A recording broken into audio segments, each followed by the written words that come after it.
آئیے میخائیل نعیمی کی کتاب میرداد کا باقاعدہ آغاز کرتے ہیں۔ یہ کتاب میرداد کو تحریر میں لانے والا ہے نروندا، اس کے ساتھیوں میں سب سے چھوٹا اور حقیر۔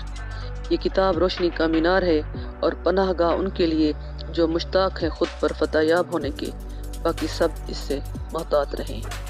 باب نمبر 1، میرداد اپنے آپ کو ظاہر کرتا ہے اور پردوں اور مہروں کی بات کرتا ہے۔ نروندا اس شام 8 ساتھی دسترخوان پر جمع تھے اور میرداد ایک طرف چپ چاپ کھڑا حکم کا منتظر تھا۔ قدیم اصولوں میں سے چند ساتھیوں پر رائج ایک اصول یہ بھی تھا کہ جہاں تک ممکن ہو اپنی گفتگو میں میں کے لفظ سے اعتراض کریں۔ ساتھی شمادم سردار کی حیثیت سے اپنی نمایاں کامیابیوں کی ڈینگیں مار رہا تھا۔ اس نے بہت سے اعداد و شمار پیش کیے جس سے ظاہر ہوتا تھا کہ اس نے کشتی کی دولت اور شہرت میں کس قدر اضافہ کیا ہے۔ ایسا کرتے ہوئے اس نے ممنوع لفظ میں کا بہت زیادہ استعمال کیا۔ ساتھی مکایون نے اس کے لیے اس کی ہلکی سی ڈانٹ ٹپٹ کی، جس پر گرما گرم بحث شروع ہو گئی کہ اس اصول کا مقصد کیا ہے اور یہ کس نے بنایا ہے، حضرت نوح نے یا پہلے ساتھی یعنی سام نے۔ گرما گرمی سے بڑھ کر نوبت تان و تشنیع تک جا پہنچی اور تان و تشنیع کے بعد ایسا شور و غوغا ہوا کہ کہا تو بہت کچھ گیا مگر سمجھ میں کسی کے کچھ نہ آیا۔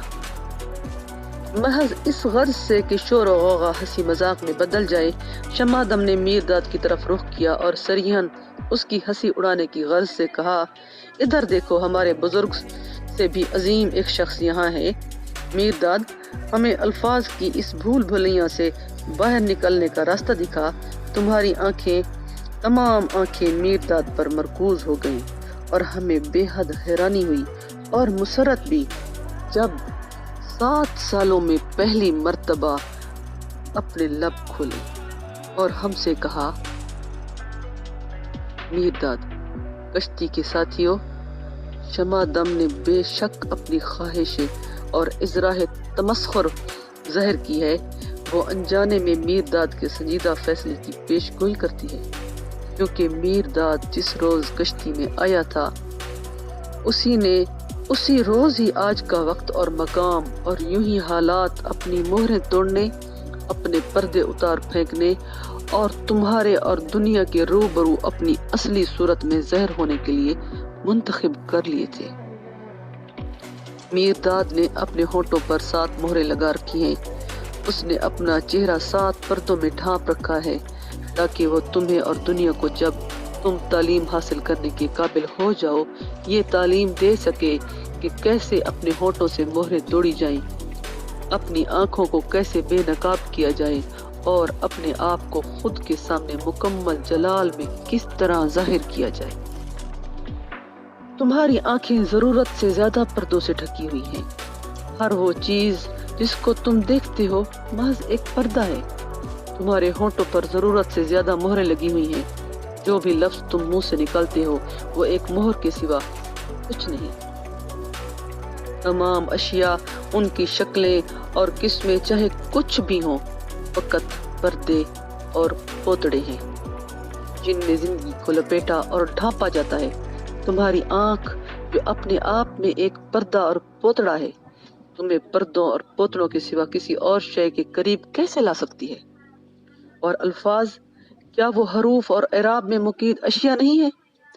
تمہارا ہونٹ جو اپنے آپ میں ایک مہر ہے، مہروں کے سوا کسی اور شے کا تلفظ کیسے کر سکتا ہے؟ آنکھ پردہ ڈال سکتی ہے، پردوں کو چھید نہیں سکتی۔ ہونٹ مہریں لگا سکتے ہیں، مہریں توڑ نہیں سکتا۔ اس سے زیادہ ان سے کچھ نہ مانگو، یہ ان کے جسمانی فعل کا حصہ ہیں اور یہ اس کو بخوبی نبھا رہے ہیں۔ پردے تان کر اور مہریں لگا کر وہ تمہیں بلند آواز میں پکارتے ہیں کہ آؤ اور جو کچھ پردوں کے پیچھے ہے اس کی جستجو کرو اور جو مہروں کے نیچے ہے اس کو دریافت کرو۔ پردوں میں پیوست ہونے کے لیے تمہیں پپوٹوں، پلکوں اور ابروؤں کے سایہ والی آنکھ کے علاوہ ایک اور آنکھ درکار ہے۔ مہریں توڑنے کے لیے تمہیں ناک کے نچلے گوشت کے جانے پہچانے ٹکڑوں کے علاوہ ایک اور ہونٹ چاہیے۔ اگر تم دوسری چیزوں کو صحیح دیکھنا چاہتے ہو پہلے اپنی آنکھ کو درست کرو تاکہ تم آنکھ کے اس پار کی چیز کو اچھی طرح دیکھ سکو۔ آنکھ سے نہ دیکھو، آنکھ میں سے دیکھو۔ اگر تم دوسرے الفاظ صحیح انداز میں بولنا چاہتے ہو تو پہلے اپنے ہونٹ اور زبان کی گویائی کو درست کرو تاکہ تم ان کی توفیق سے باہر کے تمام الفاظ کا تلفظ کر سکو۔ تم ہونٹ اور زبان کے ذریعے نہیں بلکہ ان میں سے بولو۔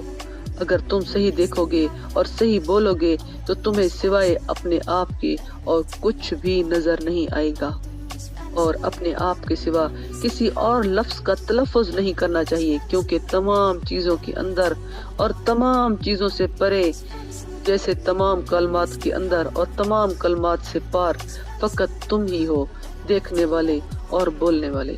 اگر پھر بھی تمہاری دنیا اس طرح کا پیچیدہ معمہ ہے، وہ اس لیے ہے کہ تم ہی وہ پیچیدہ معمہ ہو، اور اگر تمہارا جملہ ایک قسم کا بدبخت گھورک دندہ ہے تو وہ اس لیے ہے کہ تم خود ہی بدبخت گھورک دندہ ہو۔ جو چیزیں جس حالت میں ہیں انہیں ویسے ہی رہنے دو، ان کو بدلنے کے لیے تردد نہ کرو، کیونکہ وہ جو کچھ بھی دکھائی دیتی ہیں ویسی تبھی دکھائی دیتی ہیں کہ تم وہی نظر آتے ہو جو کچھ تم دکھائی دیتے ہو۔ جب تک تم انہیں نظر اور آواز نہیں دو گے وہ نہ تو دیکھ سکیں گی اور نہ بول سکیں گی۔ اگر ان کی بات تلخ ہے تو اپنی زبان کا جائزہ لو۔ اگر چیزیں دیکھنے میں بدصورت ہیں تو اول اور آخر اپنی ہی آنکھ کی جانچ کرو۔ چیزوں سے ان کے پردے اتار پھینکنے کے لیے نہ کہو، اپنے آپ سے پردے اتار دو تو چیزوں سے پردے خود بخود اتر جائیں گے۔ نہ ہی چیزوں کو اپنی مہریں توڑنے کے لیے کہو۔ تم اپنے آپ کو مہروں سے آزاد کر دو گے تو سب کچھ بے مہر ہو جائے گا۔ اپنے آپ کو بے پردہ اور بے مہر کرنے کی چابی ایک کلمہ ہے جو ہمیشہ تمہارے ہونٹوں کے درمیان رہتا ہے، الفاظ میں سب سے لطیف اور سب سے عظیم ہے۔ میرداد نے اس کو تخلیقی کلمہ کہا ہے۔ نرودہ مرشد رک گیا اور تمام لوگوں پر گہری اور پر اسرار انداز میں دھڑکتی ہوئی خاموشی چھا گئی۔ آخر کار مکایون پرجوش بے صبری سے بول اٹھا، مکایون، ہمارے کان اس کلمے کے پیاسے ہیں، ہمارے دل اس چابی کے لیے بے قرار ہیں۔ میرداد اپنی بات جاری رکھ، ہم گزارش کرتے ہیں اپنی بات پوری کر۔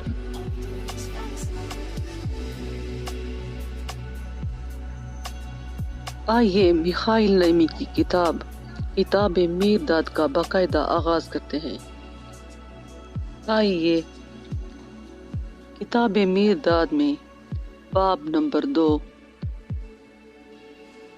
کی جانب بڑھتے ہیں۔ تخلیقی کلمہ کے بارے میں ہی تمام اشیاء کا سرچشمہ اور محور ہے۔ میرداد، جب تمہارے منہ سے میں نکلے تو فوراً اپنے دل میں کہو، یا خدا مجھے میں کے عذابوں سے بچا اور میں کا سرور پانے کے لیے میری رہنمائی کر، کیونکہ اس کلمہ میں حالانکہ وہ خود بے حد لطیف ہے، دوسرے ہر ایک کلمہ کی روح مقید ہے۔ ایک دفعہ اس کا قفل کھول دو گے تو تمہارا منہ معطر ہو جائے گا اور زبان شیریں ہو جائے گی۔ اس کے ہر لفظ سے زندگی کی مسرتیں ٹپکنے لگیں گی۔ اگر اسے مکفل ہی رکھو گے تو منہ سڑانٹ سے بھرا رہے گا اور زبان کڑوی رہے گی، اور اس کے ہر لفظ میں سے موت کا مواد رسے گا، کیونکہ میں ہی، اے درویش بھائیو، تخلیقی کلمہ ہے۔ اور اگر تم اس کی جادوئی قوت کو قابو میں نہیں کرو گے، اگر تم اس طاقت کے مالک نہیں بن جاؤ گے تو عین ممکن ہے کہ جب تمہارے گانے کی خواہش ہو تو کراہنے لگو، جب تمہیں امن کی آرزو ہو تو جنگ پر آمادہ ہو جاؤ، اور جب تم روشنی میں پرواز کی تمنائی ہو تو اندھیر خانوں میں ایڑیاں رگڑنے لگو۔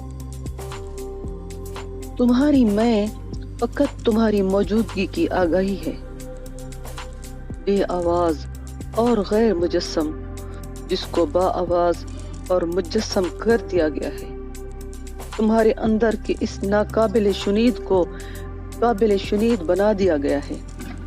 نادیدہ کو قابل دید بنا دیا گیا ہے تاکہ اس کا نظارہ کرنے پر تم غیب کا نظارہ کر سکو، اور اس کے سماع سے تم اس ناقابل شنید کی سماعت کر سکو جو کانوں کا مضمون نہیں ہے، کیونکہ تم ابھی آنکھ اور کان سے بندھے ہوئے ہو، اور سوائے اس کے جو تم آنکھوں سے دیکھتے ہو اور سوائے اس کے جو تم کانوں سے سنتے ہو، تم مزید کچھ بھی سنتے نہیں۔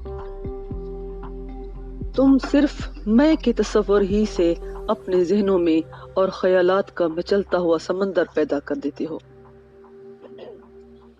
یہ سمندر تمہاری اپنی میں کی ایجاد ہوتا ہے، جو ایک ہی وقت میں فلسفی بھی ہوتی ہے اور فلسفہ بھی۔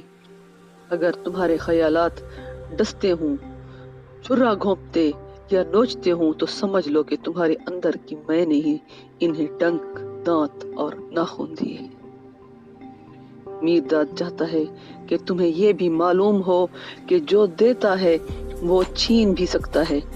فقط میں کے احساس ہی سے تمہارے دلوں میں احساسات کا کنواں پھوٹ نکلتا ہے۔ وہ کنواں تمہاری اپنی ہی میں کا تمہاری اپنی ہی میں کا تخلیق ہے۔ وہ ایک ہی قوت ایک ہی وقت میں حساس بھی ہے اور محسوس بھی ہوتی ہے۔ اگر تمہارے دلوں میں کانٹے دار جھاڑیاں اگی ہوں تو سمجھ لو کہ وہ تمہارے اندر کی میں نے ہی ان میں نمودار کیے ہیں۔ میرداد چاہتا ہے کہ تمہیں یہ بھی معلوم ہو، جو اتنی آسانی سے اگا سکتا ہے وہ اتنی ہی آسانی سے اکھاڑ بھی سکتا ہے۔ صرف میں کہنے سے ہی تم الفاظ کے ایک بڑے لشکر کو وجود میں لے آتے ہو۔ ہر لفظ کسی شے کا اشارہ ہے، ہر شے کسی دنیا کی نشاندہی ہے، ہر ایک دنیا کسی کائنات کا ایک جزو ہے۔ وہ کائنات تمہاری اپنی میں ہی کی تخلیق ہے، جو ایک ہی وقت میں قادر بھی ہے اور قدرت بھی۔ اگر تمہاری کائنات میں بدروحیں ہیں تو سمجھ لو یہ صرف تمہاری اپنی ہی میں سے وجود میں آئی ہیں۔ میرداد چاہتا ہے کہ تمہیں یہ بھی معلوم ہو کہ جو پیدا کر سکتا ہے وہ ناپیدا بھی کر سکتا ہے۔ جیسا خالق ہوتا ہے ویسی ہی اس کی تخلیق ہوتی ہے۔ کیا کوئی اپنی تخلیق میں حد سے باہر جا سکتا ہے یا کوئی اپنی تخلیق کو نامکمل چھوڑ سکتا ہے؟ خالق اپنے آپ ہی کو نہ زیادہ نہ ہی کم پیدا کرتا ہے۔ میں وہ سرچشمہ ہے جس میں سے سب چیزیں پھوٹ کر نکلتی ہیں اور جس میں وہ پلٹ کر سما جاتی ہیں۔ جیسا چشمہ ویسا ہی بہاؤ۔ میں جادو کی چھڑی ہے، مگر جادوئی چھڑی کسی ایسی شے کو وجود میں نہیں لا سکتی جو جادوگر کے پاس نہ ہو۔ جیسا جادوگر ہوگا اس کی چھڑی ویسی ہی چیزیں پیدا کرتی ہے۔ اس لیے جیسا تمہارا احساس ہوگا ویسا ہی تمہاری میں ہوگی، جیسی تمہاری میں ہوگی ویسی ہی تمہاری دنیا ہوگی۔ اگر اس کا مقصد ظاہر اور طے ہوگا تو تمہاری دنیا کے معنی واضح اور صاف ہوں گے، اور پھر تمہارے الفاظ بھی بھول بھلیاں نہیں ہوں گے۔ یہ تمہارے اعمال کبھی دکھوں کے آشیانے ہوں گے۔ اگر وہ دھندلا اور غیر یقینی ہوگا تو تمہاری دنیا بھی دھندلی اور غیر یقینی ہوگی۔ پھر تمہارے الفاظ صرف پھندے ہوں گے اور تمہارے اعمال دکھوں کی پیدائش گاہیں۔ اگر وہ احساس مسلسل اور پائیدار ہوگا تو تمہاری دنیا مستقیم اور پائیدار ہوگی۔ پھر تم زمان سے زیادہ طاقتور اور امکان سے زیادہ وسیع ہوگے۔ اگر وہ فانی اور متغیر ہوگا تو تمہاری دنیا بھی فانی اور متغیر ہوگی۔ پھر تم اس دھوئیں کی گھٹا ہوگے جس پر سورج اپنی نرم سانس چھوڑ رہا ہو۔ اگر وہ احساس واحد ہوگا تمہاری دنیا بھی متحد ہوگی۔ پھر تم آسمان کے تمام میزبانوں اور زمین کے تمام باشندوں کے ساتھ ابدی امن و امان کے ماحول میں جی رہے ہوگے۔ اگر وہ پراگندہ ہوگا تو تمہاری دنیا بھی منتشر ہوگی، اور پھر تم اپنے آپ سے اور خدا کی گوناگوں خلقت کے ہر ایک جاندار سے نہ ختم ہونے والی جنگ میں مبتلا ہوگے۔ میں تمہاری زندگی کا محور ہے جس میں وہ سب چیزیں لہروں کی طرح نکلتی ہیں جن سے تمہاری مکمل دنیا تشکیل پاتی ہے، اور پھر جس میں وہ لوٹ کر جذب ہو جاتی ہے۔ اگر وہ مستقل ہے تو تمہاری دنیا بھی مستقل ہوگی، پھر نہ تو اوپر کی نہ ہی نیچے کی طاقتیں تمہیں دائیں یا بائیں دھکیل سکیں گی۔ اگر وہ احساس ڈگمگاتا ہوا ہوگا تو تمہاری دنیا بھی ڈگمگاتی رہے گی، اور پھر تم ایسے لاچار پتے کی مانند ہوگے جو کسی غضبناک بگولے کی لپیٹ میں آ گیا ہو۔ اور دیکھو، تمہاری دنیا پائیدار ہے، مگر صرف ناپائیداری میں۔ تمہاری دنیا یقینی ہے، مگر صرف غیر یقینی میں۔ تمہاری دنیا دائم ہے، مگر صرف بدلاؤ میں، اور تمہاری دنیا واحد ہے، مگر صرف کثرت میں۔ تمہاری دنیا پنگھوڑوں کی دنیا ہے جو قبروں میں بدلتے جاتے ہیں، اور قبروں کی جو پنگھوڑے بنتی جاتی ہیں۔ تمہاری دنیا دنوں کی دنیا ہے جو راتوں کو نگلتے جاتے ہیں، اور راتوں کی جو دن اگلتی جاتی ہیں۔ تمہاری دنیا امن و امان کی دنیا ہے جو جنگ کا اعلان کیے جاتی ہے، ایک ایسی جنگ کا جو امن کی ملتجی ہے۔ تمہاری دنیا مسکانوں کی دنیا ہے جو آنسوؤں پر تیرتی ہے، اور آنسوؤں کی جو مسکانوں سے تابندہ ہے۔ تمہاری دنیا مسلسل درد ذہ میں مبتلا ہے، موت جس کے لیے دائی کا کام انجام دیتی ہے، نہ ہی گلے کا کینسر ہے۔ تمہاری دنیا چھلنیوں اور جھرنوں کی دنیا ہے جس میں کوئی دو چھلنیاں یا جھرنے ایک دوسرے جیسے نہیں ہیں، اور تم ہر وقت اس شے کو چھاننے اور جھاڑنے میں مبتلا رہتے ہو جس کو چھاننا اور جھاڑا نہیں جا سکتا۔ تمہاری دنیا اپنے آپ کے خلاف بٹی ہوئی ہے، کیونکہ تمہارے اندر کی میں ہی اپنے آپ میں بٹی ہوئی ہے۔ تمہاری دنیا حد بندیوں اور باڑوں کی دنیا ہے، کیونکہ تمہارے اندر کی میں حد بندیوں اور باڑوں کی میں ہے۔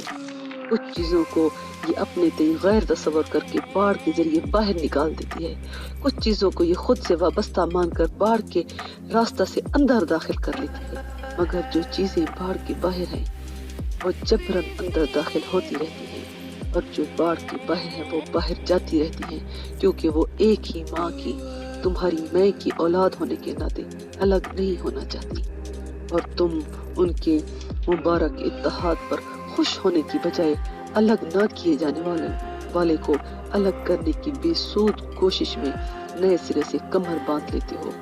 میں کے اندر کی دراڑ کو پر کرنے کی بجائے تم اپنی ہی زندگی کو چھیل چھیل کر ختم کرتے رہتے ہو، محض اس امید کو لے کر کہ اس طرح سے ایک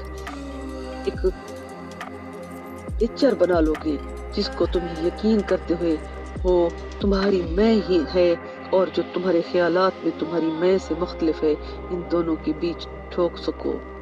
اس لیے انسانوں کے الفاظ زہر میں بجھے ہوئے ہیں، اس لیے ان کے دن ماتم میں شرابور ہیں، اس لیے ان کی راتیں درد کی اذیت اٹھا رہی ہیں۔ اے درویشو، میر داد تمہاری میں کی دراڑ کو پر کرنا چاہتا ہے تاکہ تم اپنے آپ میں تمام انسانوں کے ہمراہ تمام کائنات کے ساتھ امن و امان کی زندگی بسر کر سکو۔